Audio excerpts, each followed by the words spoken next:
Rosalinda.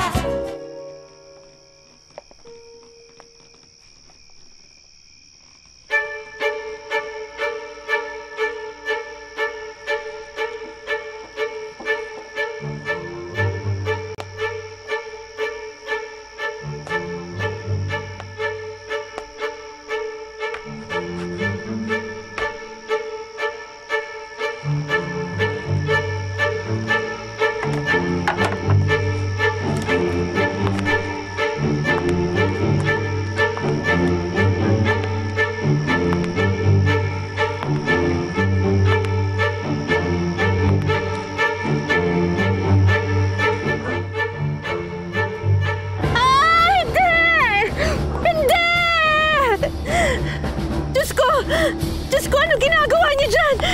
Bakit niyo ginawa yan? Diyos ko, tulong! Ano bang pwede kong gamitin? Kailangan kong putulin ang lubid!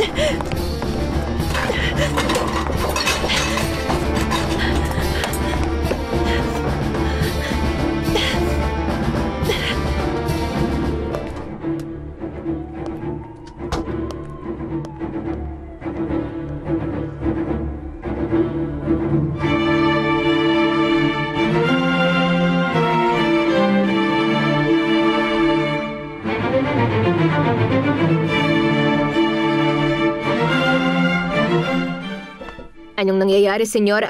Napansin ko na parang hindi yata kayo mapakali. Dahil ba pumunta rito ang kapamilya nyo at nagsisisigaw? Parang di ako makapaniwala na gano'n ang mga kapamilya ko kahit na alam naman nilang ikamamatay ko ang panganganak. Ang akala ba nila hindi ako maaapektuhan? Huwag kayong mag-alala. Babantayan ko kayo ng mas maigi para kayo'y kumalma. Siyempre para magawa yon, baka hindi ko magawa ang ibang mga tungkulin ko. Wala nang mas importante bukod sa akin at sa pagbubuntis ko. Huwag mong sabihin sa akin marami kang gagawin. Maghanap ka ng ibang taong gagawa. Maghanap ka ng kahit anong paraan para ibalik dito si Veronica o magsusumbong ako. Opo, naiisip ko nga po yun. Siguro mas maganda kung kukuha pa tayo ng isa pang empleyado at para maiwasan nyo ng mag-interview ng mga mag-a-apply at para turuan pa ng mga gagawin niya rito. Tingin nyo ba maganda kung kukunin ulit natin si Veronica?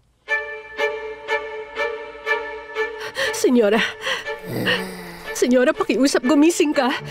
Gumising ka, pakiusap. Anong ginagawa mo rito? Kahit ako, hindi ko alam. Nag-iwan lang si Lolo Florentino ng papel na may address at nakasulat doon na kailangan kong pumunta rito sa lalong madaling panahon. Ngayon, alam ko na kung bakit ako pinapunta ng Diyos dito. Ano ba itong naisip niyong gawin? Diyos lang ang may hawak ng buhay natin.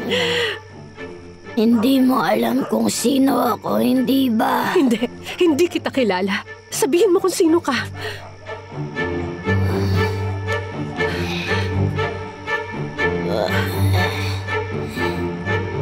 Ako si Veronica. Veronica? Ikaw yun?